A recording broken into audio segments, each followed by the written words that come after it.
So what I'm going to suggest today is that food labelling is a critical theatre of engagement between consumers, civil society, food producers and retailers in what Tim Lang has called the food wars, the contests over the future of food and how we will address environmental, health and social challenges while feeding everyone adequately.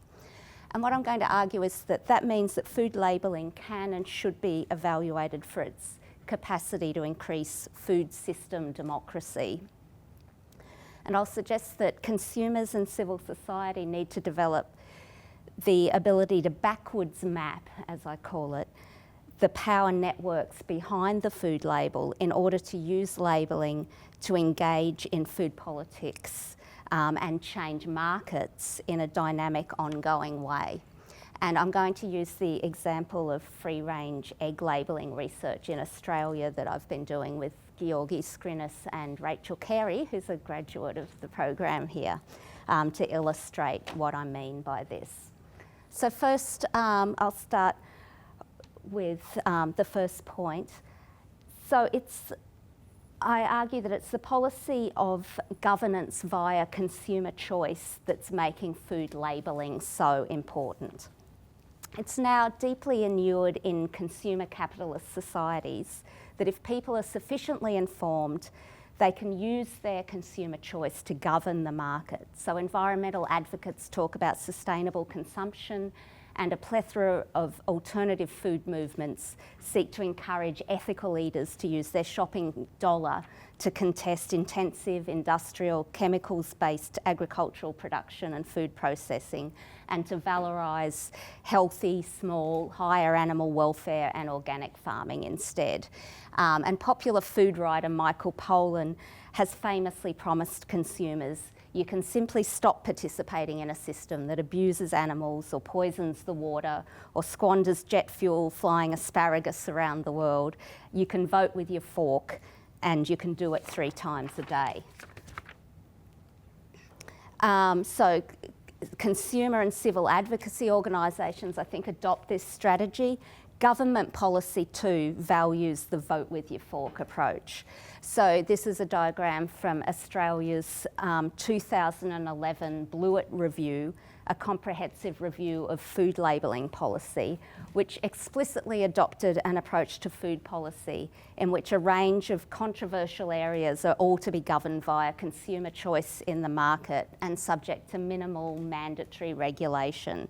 So at the top you see only food safety issues that represent direct, acute, immediate threats to health are to be subject to mandatory government-controlled labelling and indeed mandatory government regulation of production, whereas the consumer values issues down the bottom there are to be left completely to self-regulation, and these include human rights or fair trade, environmental sustainability, animal welfare and country of origin.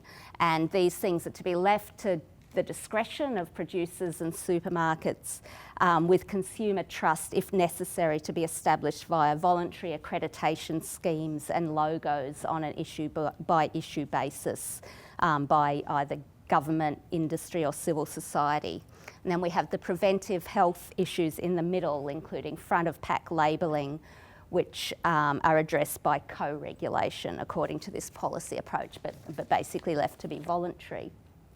So we have this consumer choice approach, but it's also important to remember that this doesn't mean that the market is left completely to itself. A mandatory government response can always be triggered by scandal or by market failure. So recently we've had a food safety scare in Australia where frozen berries which were packaged in China had hepatitis in them, and that put country of origin labelling back on the serious policy making agenda in Australia.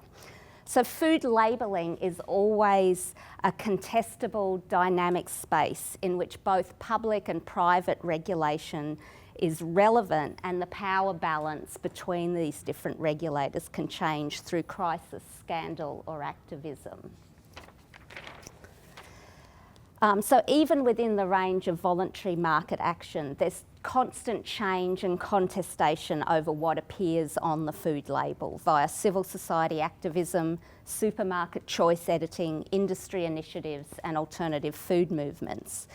So I just have a quick taste of some of the issues in the food wars that appear on the label, from trans fats to GMOs, to rainforest habitat destruction, carbon emissions, seafood sustainability, and of course fair trade, all issues where we've seen a lot of movement and action on the label as these issues in the food wars are played out.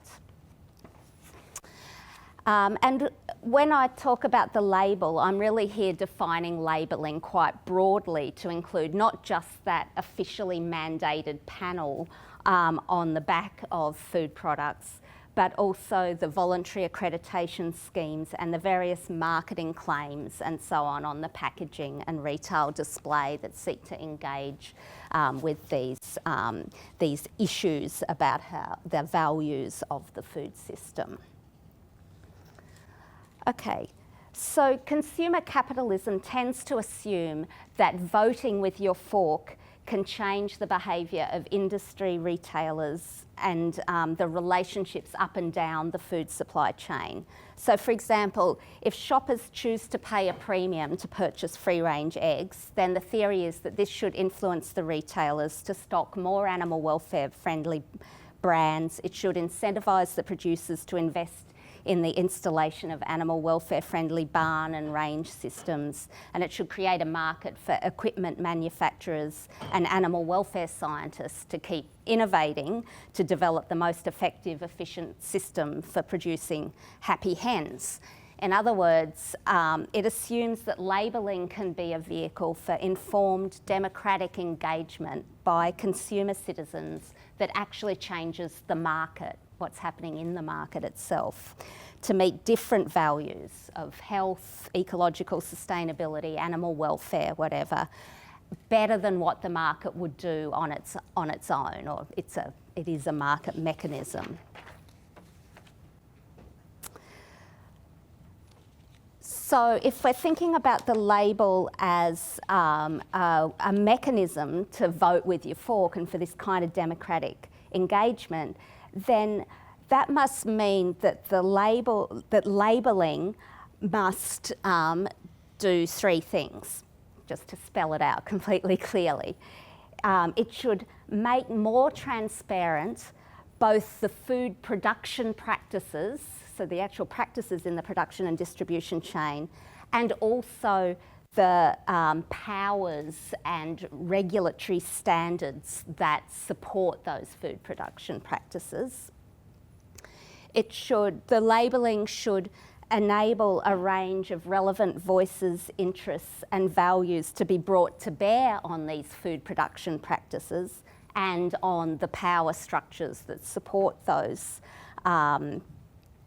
practices, and motivate that's the engagement of those voices and values in the food system.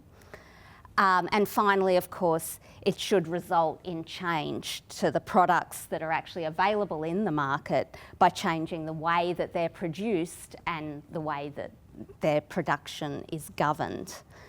So I'm emphasising here, as I go through, the importance of labelling, not just for making the methods of production more transparent and accountable, but also for making visible and contestable the politics of those production methods. So the politics behind the label that create what the consumer can and cannot see on that label.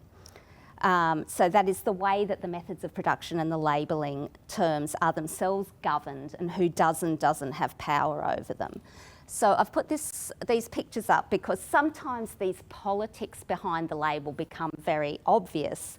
So for example, in Australia, when Public Health, consumer groups and the Blewett Review recommended the introduction of traffic light labelling, on the front of packs, it was kiboshed by industry white-anting, and that was quite obvious. And then the alternative star rating system that was actually agreed with industry as a co-regulatory measure was also attacked and pulled from view before being reintroduced as a more voluntary sort of system. There are also more subtle politics, as my collaborator Georgi Skrinis has pointed out in his work on nutritionism. Big food companies respond to calls to make their food healthier by emphasising the individual nutritional components of their foods, with little regard to the quality of the food as defined by the actual ingredients and how processed and refined they are. So big producers and increasingly retailers are able to skew and appropriate the meaning of terms on the labels and the dietary guidelines and standards behind them to protect their own way of doing things, while misleading consumers and misappropriating health advocacy concerns. So arguably, in contrast to the vote with your fork theory, quite often, of course, the consumer is more influenced by the marketing on the label and the power play behind that than they are empowered to use the information on the label to look behind the label and change the actual system. A second example, I've been tracing the way strawberries are labelled and sold and discussed in the media as part of a study about how pesticide use is governed and what role, if any, consumer choice plays there. And what I find is that in Australia, despite intensive pesticide use in strawberry production, the issue of pesticide use is largely invisible to consumers at retail level, and that's a rare exception there, where the organic retailer at an urban market sets out different levels of pesticide use. To the extent that pesticide use is made an issue, it's related to individual concerns over the immediate or medium-term impact of pesticide residues in the fruit on your own or your children's bodies. It's not related to the broader impacts of widespread pesticide use on workers, local communities, the health of the soil, the loss of biodiversity, loss of the ozone layer, loss of opportunities for carbon recycling, and so on. So the individual consumer is encouraged to respond to their own concern or scare sometimes about their own safety by paying a premium for organic strawberries to protect themselves, rather than to engage in how governments, supermarkets and producers govern and report pesticide use and its broader impacts for good or for bad. So that's two examples of where the politics behind the label, or the lack of a label, are not really very visible to the consumer and don't necessarily enable engagement. So I suggest that in an era of governance via consumer choice, then it's crucial that consumers and civil society develop the ability to backwards map the power networks behind the food labels available in the market, and that academic research can assist with this. And I'll explain what I mean in a moment, or for the rest of the talk, in fact. And I consider that this is important both to evaluate the potential for democratic engagement in theoretical terms, and also to activate the capacity to democratically engage with the food system. And I'm going to briefly illustrate this by reference to the research that we've been doing on free-range egg labelling. But it can apply to any issue of in relation to food and food labelling.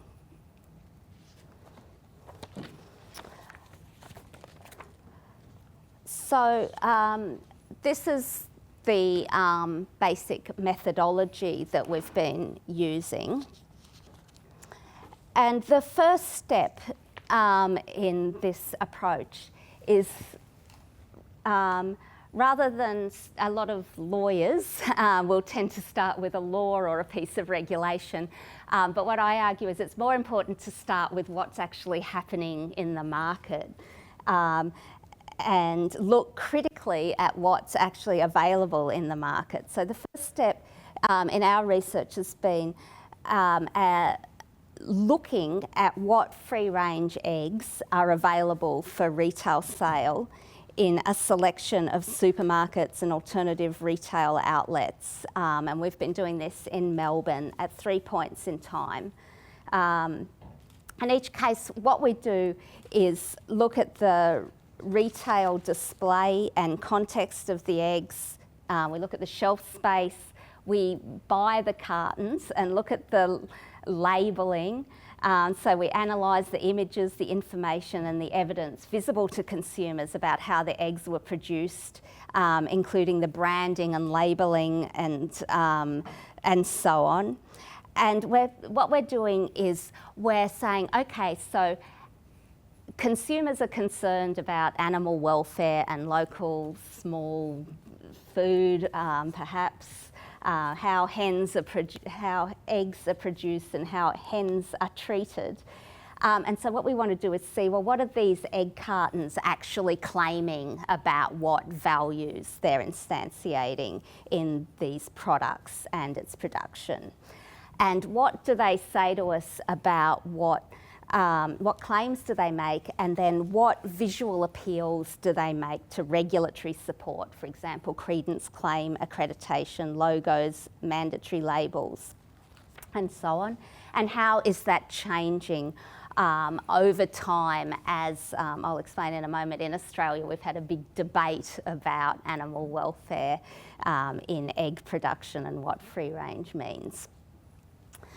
The second step then is to start moving behind that label and investigate the various, what these claims on the packets actually mean. So we compare them with information about the actual production of the eggs using various sources, including the brand owner's websites, technical literature, media reporting, activist documentation, and interviews with producers and activists, site visits if we can, if we're allowed, and so on. We also investigate the regulatory, public and private regulatory standards behind these claims. So the private accreditation systems, the supermarket supply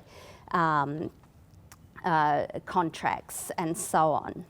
And then the third step means that we draw conclusions on the basis of the data collected about the values and interests emergent from the network of regulation behind these labels and these production practices. So the idea is that we've mapped what the practices are and who has been involved in creating and regulating those practices, and therefore we can see which values and interests and voices are represented and which are not.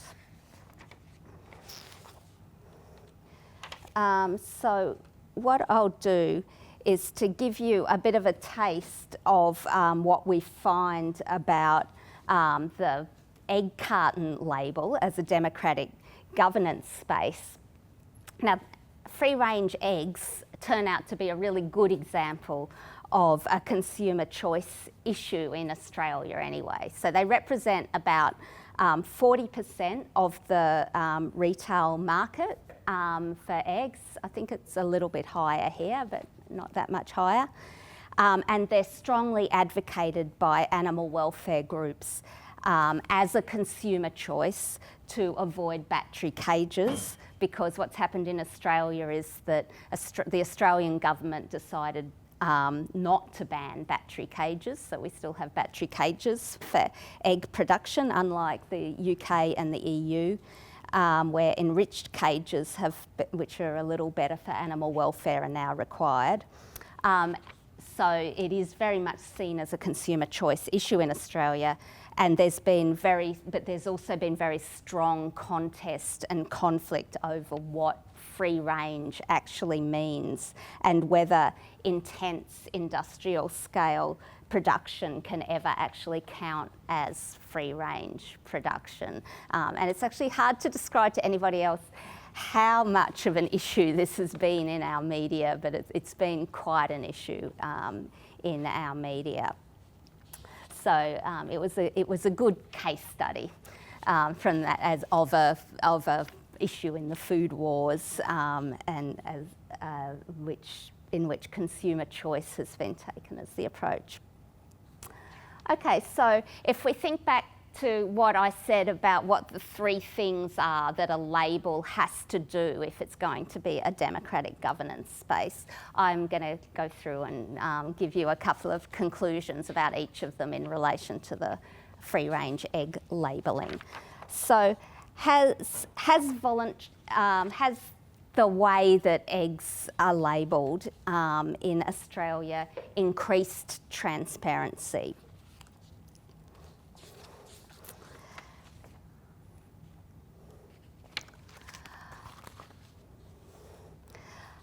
Well, firstly, in Australia, the method of production of eggs is actually, the labelling of that is actually completely voluntary, but nevertheless, because animal welfare advocates have made it an issue and the supermarkets have taken that on board, the eggs are generally always clearly labelled as to whether they're cage, barn or free range and separated on the shelves, even though no law actually requires that, unlike here in the UK.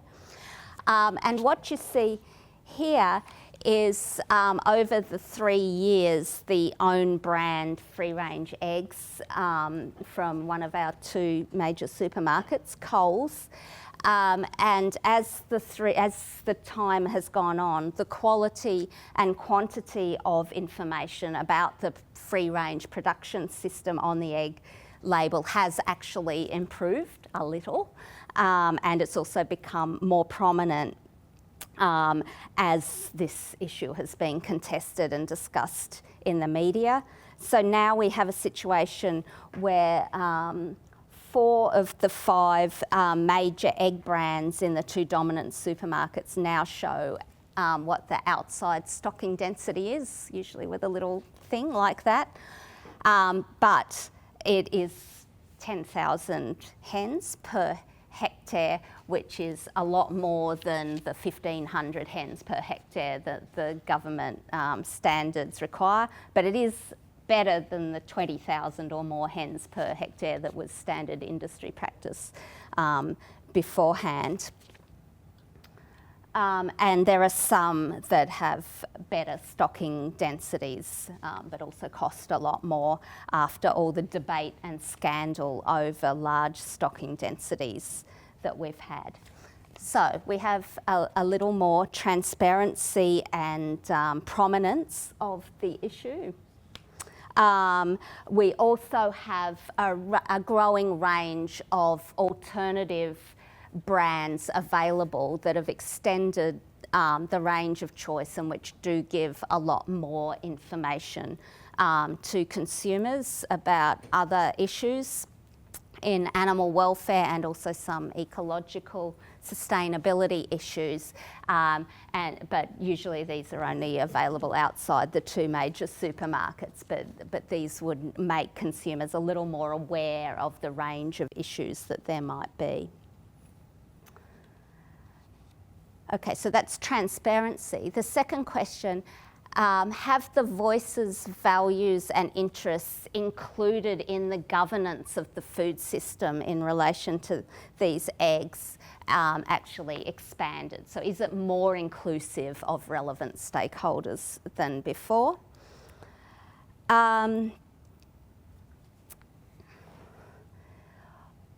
There's been quite strong campaigns by consumer advocacy organisations about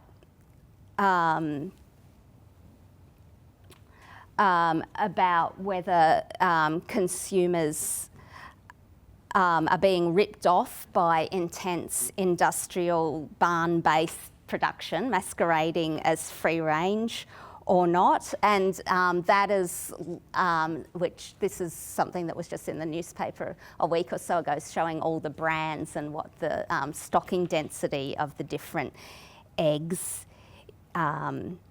is. So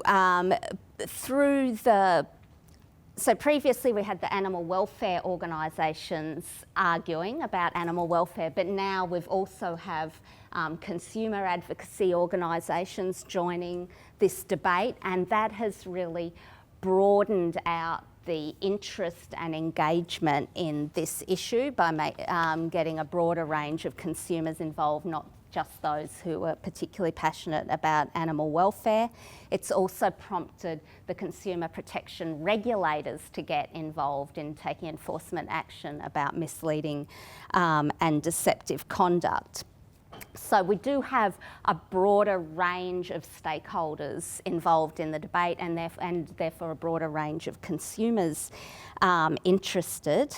But on the other hand, the issues that are being discussed in relation to egg production have probably narrowed rather than expanded. So the issues have tended to narrow down to this sort of one issue, which you can put in a nice graph here, of stocking density. So more people are aware of it, but it's only one issue. So if you think back to this carton, which mentions a number of other animal welfare issues, including debeaking, indoor stocking density, how frequently the hens actually use the range area, whether the production is actually based in the barn or in the pasture. The range of animal welfare issues is much narrower now in the public discussion. And then, of course, there's a whole range of other environmental issues relevant to factory farming, of issues that could also emerge or could have emerged if we have the right stakeholders and the right kind of debate. So, so these are not being discussed at the moment. Moreover, none of the current accreditation systems for free-range labelling, this is just to show you that there are accreditation systems, don't bother about reading what it says.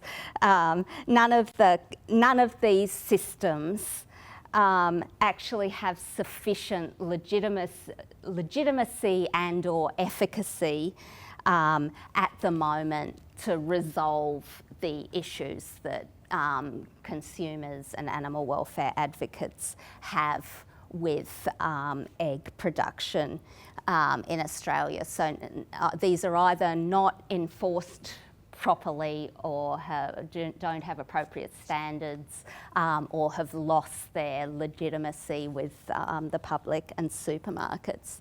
Each of them, we don't have an appropriate standard, either a voluntary standard, and we definitely don't have any mandated standard. But what has happened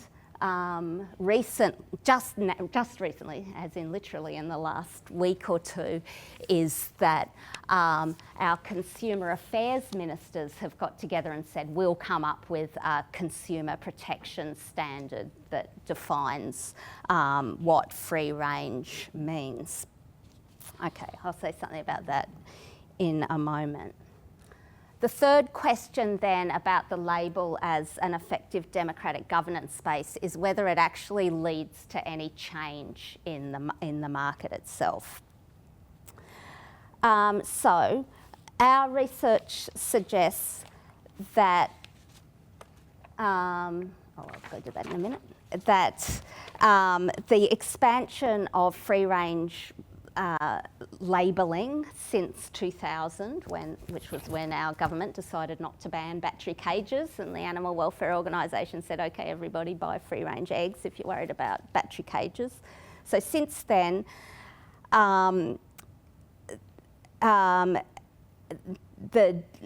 the availability of these free range eggs, and then the debate and discussion that we've had since about 2009 about what free range actually means, has made a difference. It has helped increase the range and availability of free-range labelled eggs in Australia. So there are more available and a greater range of choice than there was before.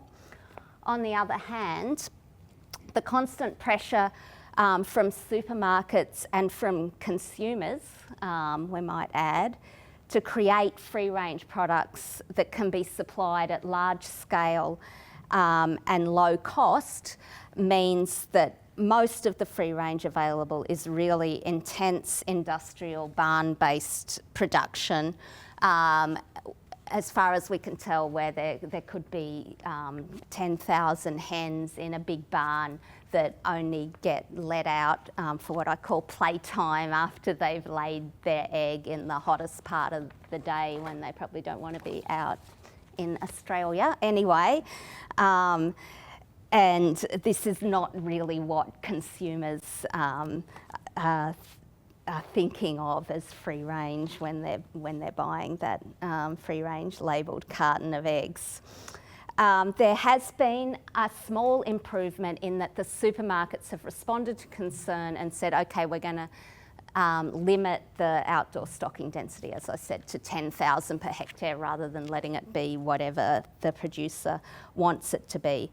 But this is a fairly minimal improvement. Nevertheless, as I also just mentioned, there is a broader range of choice within the market. So the fact that there are these alternatives at one edge of the market is creating a constant pressure and a constant sort of challenge to the mainstream free range, which is destabilising the system and keeping the debate going by showing that alternatives are possible. And the fact that the consumer advocacy organisations have really taken this on and encouraged the consumer protection regulator to take enforcement action against some of the mainstream free-range egg producers means it's still a live issue and it hasn't settled down yet. So we could still see more change.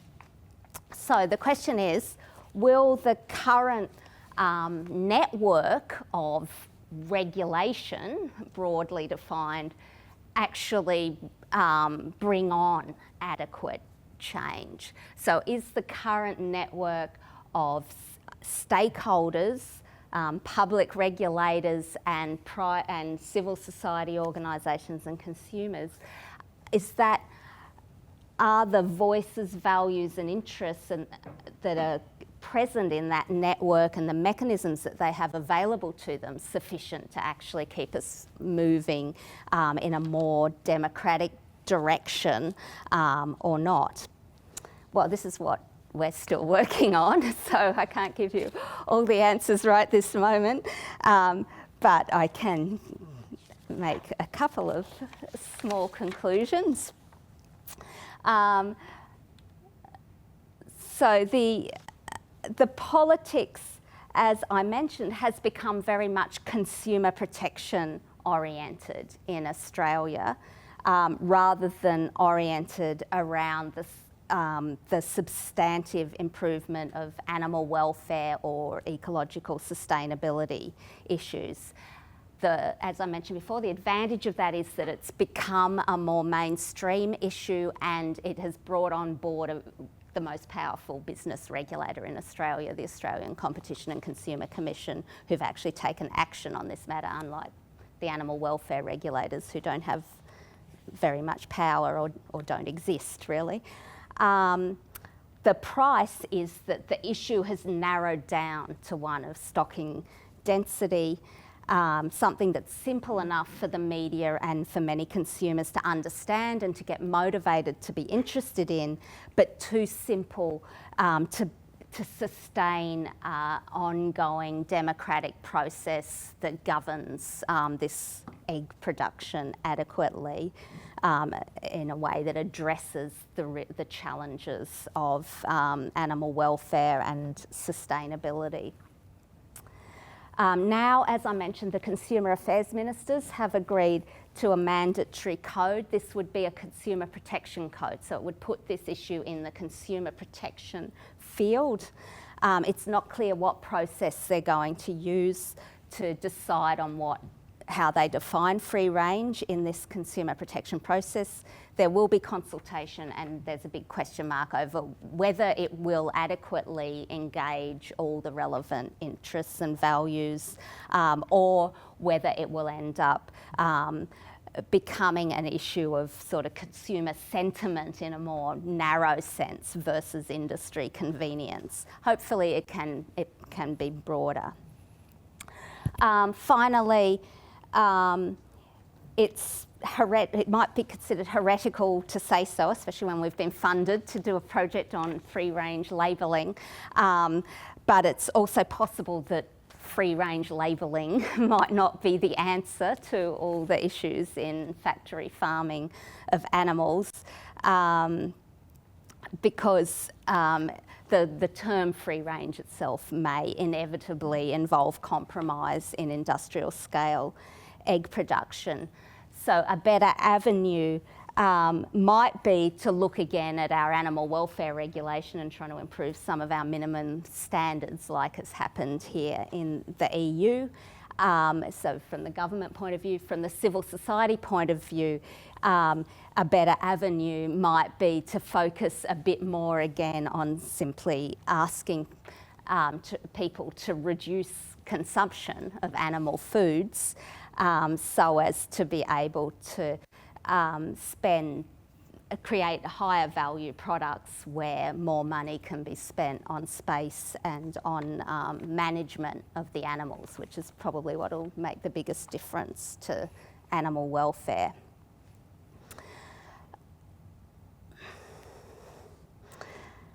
So what we're puzzling over at the moment in our team is to what extent the pathway of consumer protection or consumer choice can help lead on to solving some of these other bigger issues, or to what extent it might lead us down a cul-de-sac where it's harder to get back to the substantive issues. And I'm interested in feedback from others about what your view of that is and experience in other issues of food activism and food labelling.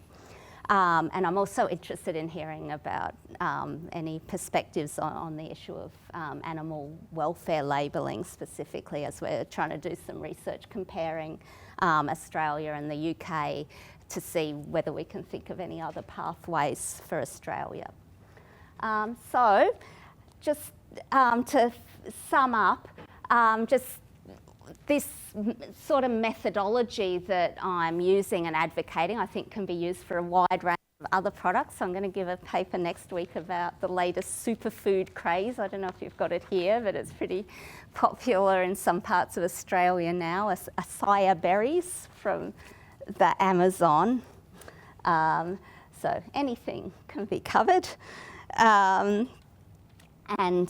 to re-summarise, I'm arguing that the food label is a political governance space, not just a market space, that it's crucial to see labelling as an ongoing dynamic theatre of contestation in the food wars.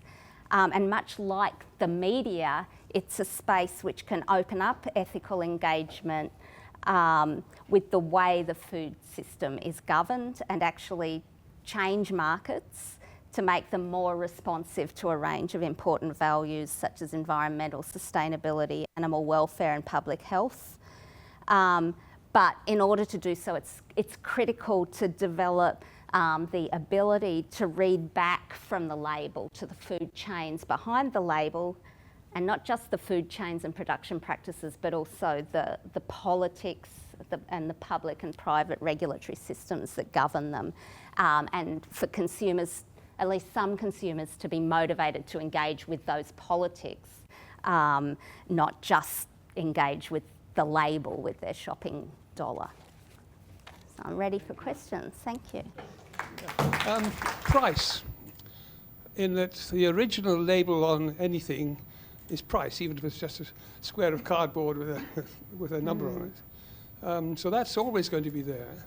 And it, of course, in this commercial private sector world, is the main issue.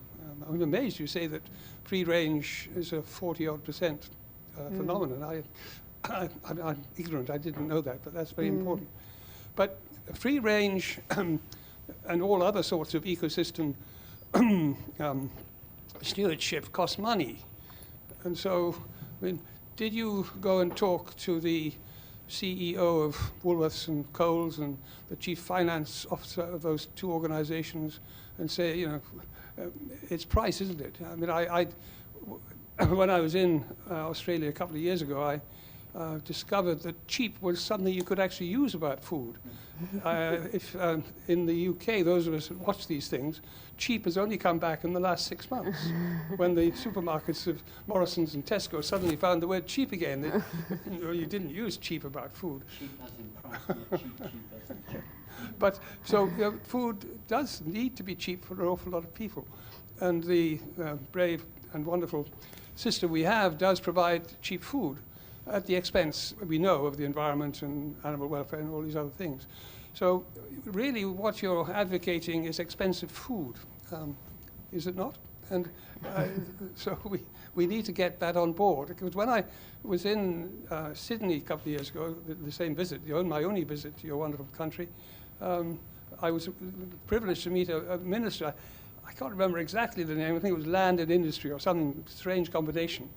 And I'd met her minders, and they'd listened to my, going on about the importance of water and water stewardship, and they were listening. But when I talked to her about it, she only had half an hour, but then it turned out to be 20 minutes. And when I said, what about cheap food and difficulties of people accessing enough cheap food, her answer was, that's why we have food banks. In other words, cheap food and there's a continuum to food banks. So that's the real world of Coles and Woolworths. So, I mean, are you aware of this price issue? Yes, obviously. When I say Coles and Woolworths have been the main drivers, and then that's what's driving what free range means, it's because Coles and Woolworths have a price point for free range eggs that they're willing to sell them for. So, they're very well known, and they've been challenged also by the Competition and Consumer Protection for their practices in relation to their suppliers in terms of the prices that they set, that they're willing to pay for all the different food, and the tactics that they use to make sure that the suppliers supply as cheaply as possible, and cheap is the correct word, I would argue, in this case, because what you do get is cheap free range. It's not free range. It's a cheapened version of it. So, I mean, there's two issues here. One is, so we're talking about a market and price, but people are willing to put value into the money that they pay for different things. So on the whole, people are always trying to put their personal values, their social values, their sort of personal identity and social meaning back into market transactions. We don't act purely as rational economic actors. We are willing to pay more for things that we value in some way, and that's what I'm talking about here with labelling. They know that. That's why they realise it's worthwhile to start making this beautiful branding of free range and charging, and they realise that they can sell free range eggs for $6 instead of just cage eggs for $3. And that's true. So that's what the argument. What's the market logic there? Just trade-off.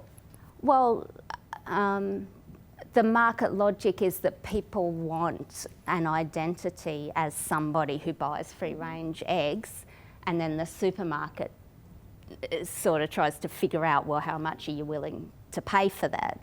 and people are willing to pay that. And your argument is that the framework of broader values has been narrowed just to stocking rates. Yes. Some of the bigger So that's what we're having the debate about. You know, what are our values and what are we willing to pay more for? That's the whole point of this. But that's the other issue. So that's one issue. The other issue is, well, who's getting to decide what these prices are and where the money is going? Do the farmers get it? Do the people who, you know, what sort of society are we living with? What kind of wage do people get? Can they afford to buy food that's been produced in an appropriate way? So the social inequality issue is the other issue. And that's really what I was trying to say, even when I mentioned the strawberry example. So we end up in a world where I'm rich enough that I can get worried about my son down there who's now taller than I am, and I can afford to pay him to buy him organic food so that he doesn't get sick and grows up big and strong. And I think of it as that kind of issue. I don't start, but really we should be talking about a society where we figure out, are we using pesticides too much or aren't we, and what are we going to do about it, and how are we going to make sure that everybody can afford the right food. Diane.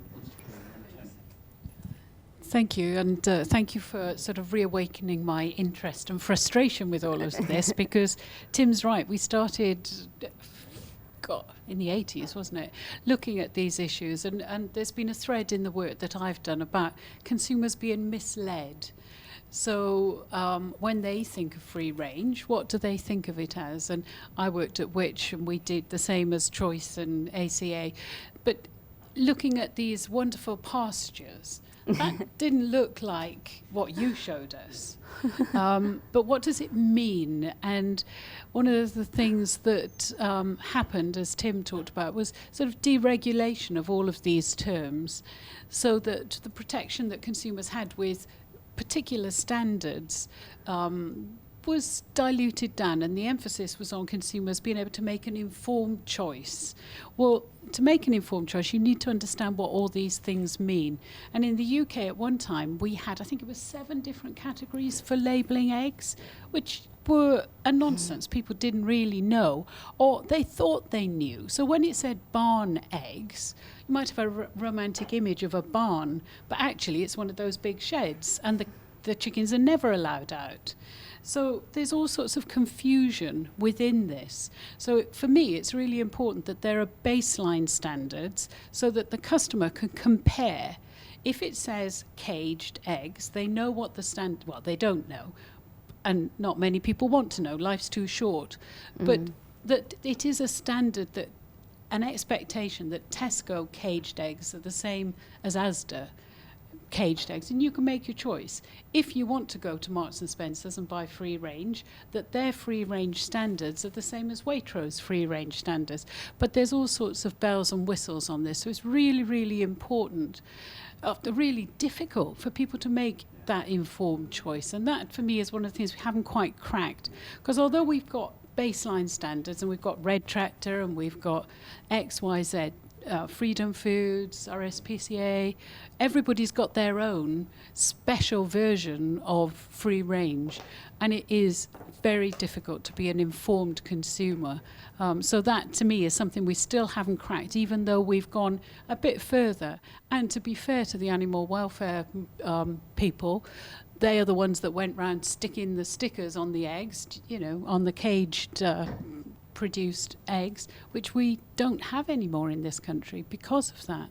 So it's very complicated, and it's very intricate to unpick it all and see where it's going. And you can do this for any particular food, where it comes from. That's right. Yeah. My reflection is that it's always much more complicated than it seems, and the consumer always thinks it's simpler than it is. And when you try to get behind it, you know, their eyes glaze over and say, look, just tell me which are the ones I should buy.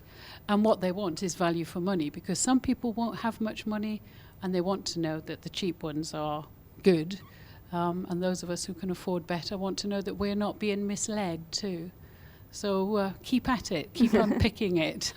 Thank you. I think the lesson I get from that is that the democracy bit of your question is about the campaigners, actually. It's the role of the campaigners.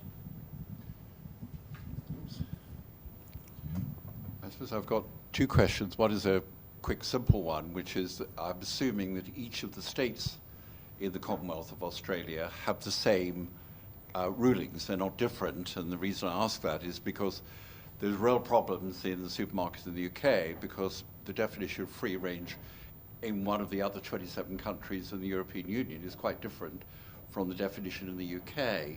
And this has upset a lot of farmers about this, and this is something that needs to be tracked back. And I was talking to the LEAF people about this, which seems to be the main sort of environment and agriculture farming accreditation system here. So if all your Commonwealth states all agree, that's a good idea, because we are still a long way from it here. But my real question came from a friend of mine who used to run Bernard Matthews poultry, turkeys, and they nearly went under, as did all poultry producers in this country, including people egg laying, because they couldn't get enough organic feed. And overnight, the poultry in this country moved to GM feed, GM soya, and you do not have any mention of that on any labelling in the UK. It's not there at all. And I think it's very interesting that the Consumers Association, etc., have not talked about this in any shape or form. Organic eggs are very rare in UK supermarkets. Free-range eggs are everywhere. Has there been any push in Australia to move to identify GM-fed hens as opposed to organic-fed hens?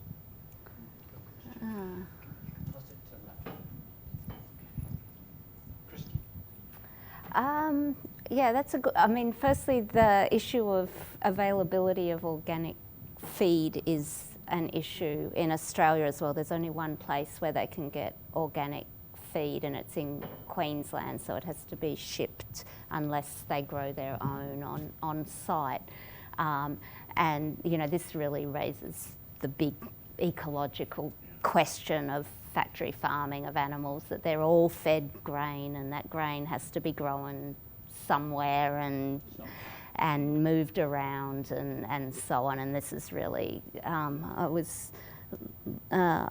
listening to, I think it was Jane Dixon's talk here on the web, and she made the point about the poultry being a good way of adding value to grain for grain feeders. And yeah, I guess in a way we really need to think about that. In terms of GM... That's right. Is there any fight to get eggs labelled as from GM as opposed to organic feed? I don't think so. It hasn't been much of an issue. If they're organic, they're not allowed. If they're organic, they're not allowed to have GM, and some... And they do tend to, some of them do, I think that one I had up before, actually, they make a point of saying that, but I'd be astonished if 40% of the eggs in Australia... No, organic is, organic's less than 10%, yeah. Yeah, thank you very much, first of all. I was doing actually my master thesis on labeling, on that boring topic, and we were looking at fisheries and aquaculture, and it was very interesting. And while we were carrying out interviews, the people told us that especially voluntary labeling is a big problem in terms of excluding a lot of small-scale farmers and fisheries because they can't afford the assessment, especially. Yes. So I was wondering, did you came across any of this kind of things? Because it was actually a big thing when we have done that research on, I mean, not on eggs, but on fisheries and agriculture. And it's basically a game of the big players when we talk about actors, and a lot of smaller ones are excluded who were actually organic or sustainable or whatever we might call them. Yeah, it's the same thing, and I guess the best I said before that all our private accreditation standards, none of them are really adequate, but the most adequate one is the organic label. So if you go to Australia and you want to buy eggs that are animal welfare friendly, your safest bet is to buy some that are organic accredited. But those accreditation systems have become their own industry, and they are quite expensive, and small-scale farmers can't use them. But what we do have in Melbourne is we have quite a big farmers market movement. So the consumer who is motivated and wants to and has the time and so on can go to a farmer's market and buy direct from the farmer. And, you know, if you ask 3 questions, you'll figure out pretty quickly what's really going on or not. So that problem can be bypassed in that sense. I think that's a very interesting point. But there is, not in Food Thinkers, this series, but attached to it on the Food Research Collaboration website, we had 4 seminars with the Economic Social Research Council funded series here. One of them was in Cardiff. We had Harriet Friedman from Toronto speaking at it, talking about how there's a movement to essentially certify the local, done by the local council. And that's an interesting example of the fragmentation that I think is going on. So I spent 6 very happy months working for one of these ethical certification organizations, answering questions from the supporters every day. Hundreds of emails I had to tell them about our scheme. Australia or here? No, it was in the UK. It was at Fair Trade Foundation. Okay. But listening to this talk actually reminded me of some of the issues that used to just floor me when I was trying to respond. And I thought I'd mention them. They're mostly comments, not questions, but we'll see how it goes. But firstly, there was an issue of composites. So you had a product that all the ingredients in that product that could be certified fair trade would be certified fair trade. However, there would also be, say, flour and eggs, and it allowed you to certify a cake. And you often got people writing in complaining that how can we call something a fair trade if it's got palm oil in, for example? And so consumers were disappointed in that front. We then had an issue with competition, so you had a kind of proliferation of certification labels, and people wanted to know the difference. And without going into a public battle between what's better, fair trade or Rainforest Alliance, consumers are left confused. And I was told by my boss that in the 90s this sort of thing happened to Ecover, where you had an ethical detergent, and then suddenly everyone started claiming that they were the ethical detergent, and consumers were left very confused. The third thing that we came up against was the meaning of certification. So we were very clear, we're certifying the product, not the company. But companies quite often like to feel like they're being certified. So you've got Coles here in very close to the free range. Fair Trade struggled because I think at the time they'd certified Nestle, Kit Kat. There was this confusion amongst consumers about that. And then finally, later on, I came into contact with people from Slow Food at USA who kind of gave me some insight into the regulation versus certification argument, because they actually felt quite let down by sort of organics in America, where organics had achieved a legal status, and it allowed the market to run rampage, with everything was permitted bar what was codified in law. So it's kind of it just left me feeling confused. When Diane, you probably won't remember, but when the argument about food and labelling was really building up in Britain and across Europe, 15 member states, and now we're 28, there was a line that I thought devastatingly simple, which is that good food doesn't need labelling. And I smiled exactly like you just did. And there's a sense in which, if you think of just the conversation we've had so far, a good food system is one where the information is, you use the dreaded word transparent. The moment I see that, I know that it's the opposite, not as you're meaning it, but it's an attempt to try and make a complex system simpler, when in fact that is impossible. And I mean, at one level, I've found myself, when listening to you, repeating where I got to in the 80s, which is just seeing labelling as something one has to argue about. It's one of the skirmishes. A good ecological public health, pro the public movement just goes on. Never let up. You just need to keep going. But on the other hand, in an absolute world, is that really the ideal? I think the answer is no. Labeling is a deficit relationship to the consumer, intrinsically. It was what I learned from talking with the lawyers at the time, believe it or not. Because the label itself became the site of the argument. Instead of labeling being a mechanism to transfer information, it became the battleground itself. And I still find that bizarre. Yeah, do. And I think that's true. I think we saw a very interesting battle here over traffic light labelling, where once the companies got their way and the FSA was disbanded, they accepted traffic light labelling, the very same companies. Yeah. I think one of the interesting things is post-Olympics, a number of companies involved in the Olympics have become sustainable. And they're making their choice editing for their consumer base. And the classic one is McDonald's. McDonald's is probably the most sustainable company in the UK at the moment. Shame about the food. But actually, most of the customers don't give a toss that it's free range, that it's fair trade. That's not their core business. But they're doing it. Why are they doing it? Well, it's also because they don't want to go into nutrient labeling. I mean, one of the things they're doing is there's this whole battle of avoiding nutrient labeling and meeting one set. They want some green on their labeling, so if it's sustainability, they'll get that, because they're certainly not going to get it on nutrient labeling. That's what's, that battle is slightly lost for them. But I think what's interesting to me is a lot of companies are moving beyond this and making those decisions on behalf of people. And it's actually not McDonald's core consumer doesn't care about this, really. Well, I think McDonald's wants to do what it has to do it needs to maintain its social license with, whatever, local councils and communities and so on who'll protest or not about where it puts its restaurants and so on. So it doesn't just have to please the consumer. It's got a number of stakeholders it has to please. I think when you say good food doesn't need labelling, and this is an ongoing set of skirmishes, I agree.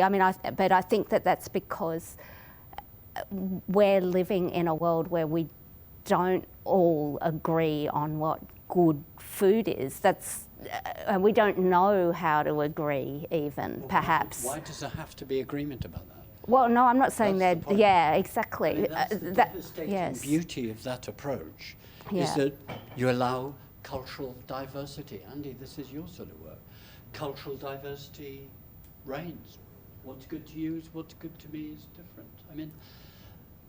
I think the problem comes from the complexity of supply chains.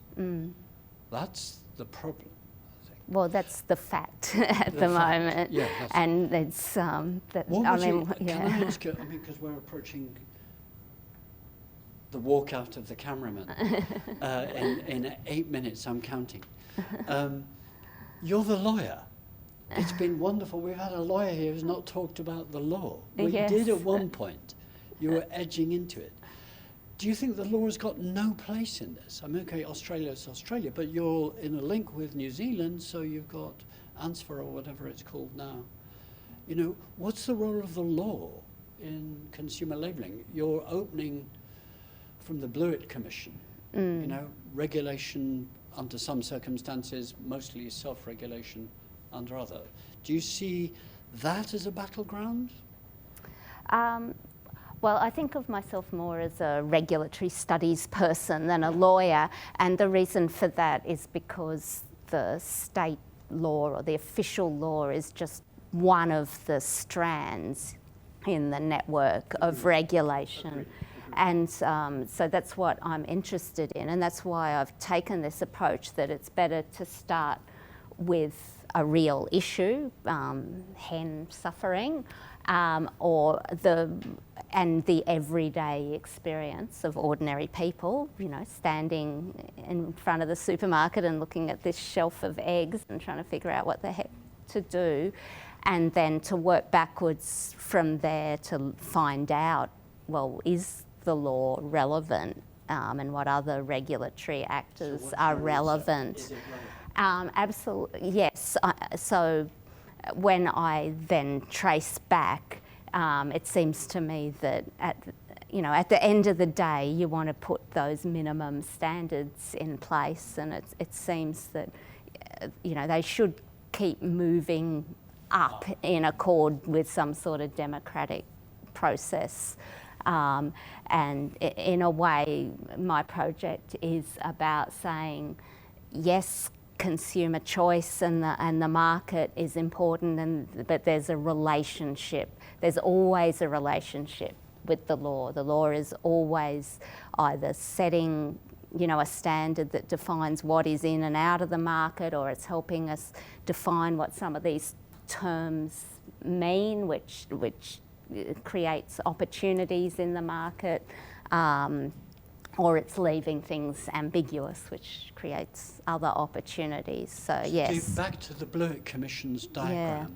Yeah. Do you see I don't know if you can get that up. It was very early on in your talk. There you go. It's a very nice diagram, I remember it. Do you see, this, if you like, is the tension point between regulatory and self-regulatory. Do you see the sort of the public interest for good regulation as being trying to raise that up? Well, push this I'll down. tell you what's wrong with this diagram. So this is, there's basically a theory that says, yes, of course, you should always try and start with self-regulation, because it's better if business respond to consumer concern or stakeholder concern by regulating themselves to meet the values, expectations of the people. And then if that doesn't, and it's always shrouded by competition and consumer protection and corporate governance laws and banking laws and all sorts of things.